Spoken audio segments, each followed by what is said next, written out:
এ venom, তুই আমার রাস্তা আটকালে কেন? আমাকে বাড়িতে যেতে দে। আরে স্পাইডারম্যান, বাড়িতে যেতে হলে আমার সাথে লড়াই করতে হবে। এই দেখ, আমার কাছে শক্তিশালী বেনম আছে, এবার দেখি তোর কাছে কোন ম্যান আছে। আরে বেনম, তাই নাকি? তোর সাথে লড়াই করতে হবে? তাহলে এই দেখ, আমার কাছে শক্তিশালী কাঁটাওয়ালা স্পাইডারম্যান আছে, এবার দেখি তোর কাছে কোন ম্যান আছে।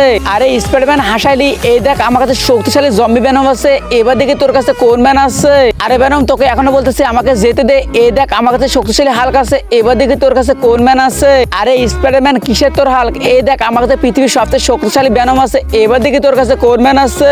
আরে বেনম, তোকে অনেক রিকোয়েস্ট করলাম আমাকে যেতে দে, তাহলে দেখ এবার আমি কাকে নিয়ে আসি। তো বন্ধুরা, স্পাইডারম্যান শেষে কাকে নিয়ে আসলো সেটি দেখার আগে বন্ধুরা, তুমি তো সে যে বিনা কারণে বিভিন্ন জায়গায় লাইক এবং সাবস্ক্রাইব করেছো। কখনো কি আল্লাহর জন্য লাইক এবং সাবস্ক্রাইব করেছো? যদি তুমি মন থেকে অর্থে আল্লাহকে ভালোবেসে থাকো, তাহলে অবশ্যই ভিডিওতে লাইক দিয়ে চ্যানেলটি এখনই সাবস্ক্রাইব করো। আর তোমার তো সময় থাকলে অবশ্যই আল্লাহর নামটি কমেন্ট করে দিও। আরে বেনম, এই দেখ, আমি পৃথিবীর সবচেয়ে শক্তিশালী মুরব্বী হালকে নিয়ে আসছি, এখন তোরা কি করবি?